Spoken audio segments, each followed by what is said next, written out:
का दोस्तों, आज का जो वीडियो है मेरा बजट प्लान है। मेरा अगस्त महीने का बजट प्लान। इस बार कम खर्च में मैं पूरा घर खर्च उठाने की कोशिश करूँगी। जितना कम में होगा मैं उतना कोशिश करूँगी, क्योंकि मेरे बच्चे को लेके सितंबर में मुझे वेलोर जाना है, तो उसके लिए टिकट वगैरह जितना सेव कर पाऊँ उतना ही अच्छा होगा। बाहर जाने टाइम आप लोगों को तो मालूम है कितना खर्चा होता है, तो इसलिए तो दोस्तों इस बार का मैंने बजट रखा है 15,000, ताकि थोड़ा बहुत सेव कर पाऊँ। तो उसके बाद उस 15,000 से मैंने इलेक्ट्रिक के लिए 1,500 रुपया रखा है। 4,500 3 महीने का इलेक्ट्रिक बिल आएगा। तो इसमें से कम ही आएगा, क्योंकि इस बार तो मानसून चल रहा है, बारिश बहुत ज़्यादा हो रहा है, तो एसी 1 महीना से बंद ही पड़ा है। तो इतना ज़्यादा इलेक्ट्रिक बिल नहीं आएगा, लगभग 2 से 2,500 आएगा। तो इसके लिए ये काफ़ी है। स्कूल के लिए 300 रखा है, क्योंकि आप लोगों को मालूम है गवर्नमेंट स्कूल में पढ़ता है मेरे बेटे और बेटी, तो उतना खर्चा नहीं आता है। ठीक है। और बेटी का कोई ट्यूशन नहीं है, वो इस बार 10th में बोर्ड एग्ज़ाम देने वाले हैं, पर मैं और मेरे हस्बैंड ही उसको पढ़ाते हैं। उसके बाद फ़ोन और नेट के लिए 400 रखा है। मैकेनिक के लिए 1,000 रखा है, क्योंकि AC, fridge, air cooler, induction oven और प्योरिट सारे, मेरा वाटर फिल्टर जो है सारे है, तो मेंटेनेंस के लिए खर्चा तो हो ही जाता है। तो इसलिए इमरजेंसी के लिए 700 रखा है।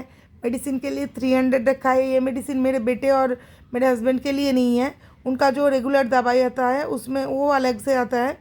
तो ये जो मेडिसिन का 300 है ना, ये मेरे अगर कोई छोटा सा बीमारी हो जाए, जैसे कोल्ड वगैरह हो जाए या बुखार वगैरह आ जाए, उसके लिए मेडिसिन लाने के लिए रखती हूँ मैं।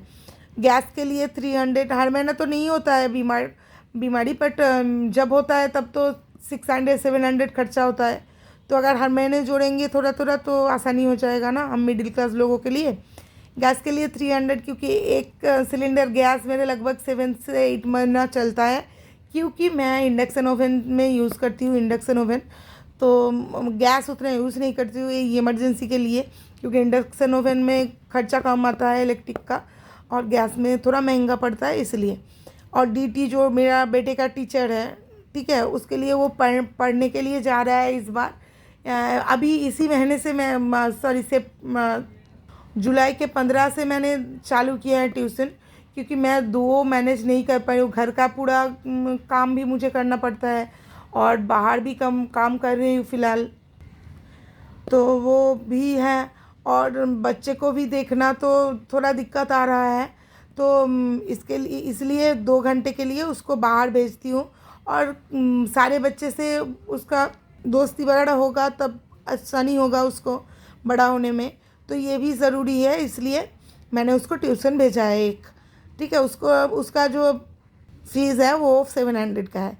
और ये जो पॉकेट मनी है मेरे बेटे और बेटी का 350 रुपीज़ और बेटे का 200, तो वही है। डस्टबिन के लिए 200 और स्पेशल डे के लिए 300, ये गया मेरा 6,550 रुपीज़।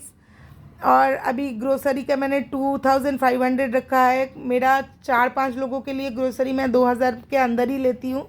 फिर भी जो स्नैक्स वगैरह आता है उसके लिए और 500 तो खर्चा होगा, तो इसलिए मैंने ये रखा है। ठीक है। वेजिटेबल के लिए 1,000 रुपीज़ रखा है, क्योंकि इस बार महंगा है बहुत ज़्यादा वेजिटेबल वगैरह, फ्रूट वगैरह। तो वेजिटेबल के लिए 250 रुपया हर महीने का ज़रूरत है। इसमें से कम भी कोशिश करेंगे तो हो जाएगा, पर ठीक है मैं ये एफोर्ड कर पाऊँगी, तो इसलिए। चिकन के लिए 800 रखा है, 200 रुपया का हर हफ्ते का। ऐसा नहीं है कि 200 रुपया में हर बार 1 किलो आ ही जाएगा। जैसे इस बार अभी 170 रुपीज़ किलो है कलकत्ता के चिकन, तो अभी 1 किलो से ज़्यादा होगा। और जब 250 रुपया हो जाएगा तब 1 किलो से कम होगा।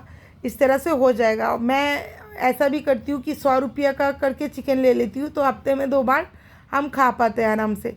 फ़िश के लिए भी 200 रखा है। ये ज़रूरत नहीं होता है, ये मेरा ज़्यादा से चिकन में चला जाता है, क्योंकि फ़िश हम खाता ही नहीं है उतने।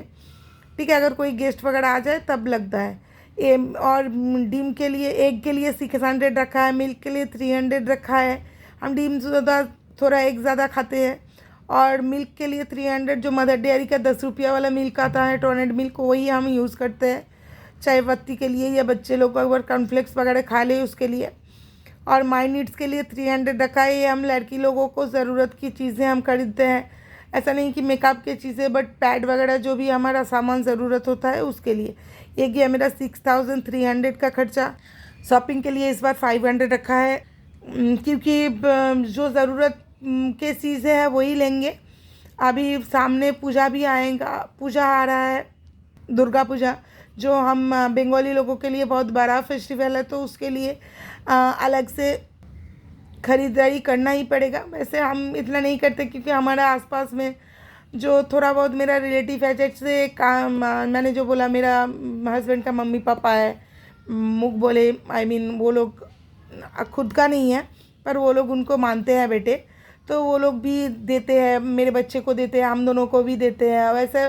और एक सिस्टर भी है, वो भी देते हैं। इस तरह से हो जाता है, मैं उतना खर्च नहीं करती हूँ। मैं जो खरीदती हूँ उन लोगों के लिए खरीदती हूँ जो मुझे दे रहा है, हम लोगों को, ठीक है। तो इसमें क्या होता है, कपड़े ज़्यादा भी खरीदने की ज़रूरत नहीं होता है और बजट भी बैलेंस में रहता है।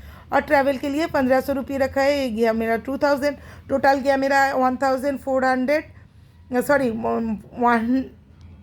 14,850 रुपीज़, और इसमें से मेरा 150 रुपया बच गया। तो ये गया मेरा बजट वीडियो इस महीने का, अगस्त महीने का। आई होप आप लोगों को अच्छा लगेगा। इस तरह से अगर आप बजट करके चलेंगे तो आपको भी कम पैसे में भी दिक्कत नहीं आएगा, आसानी हो जाएगा गुजारना। तो दोस्तों, अगर वीडियो अच्छा लगे तो लाइक कमेंट शेयर करना, चैनल पे नए हो तो प्लीज़ चैनल को सब्सक्राइब करना, मुझे सपोर्ट करना, क्योंकि आप लोगों की सपोर्ट और प्यार मुझे बहुत ज़रूरत है। दोस्तों, सब खुश रहना, नमस्ते।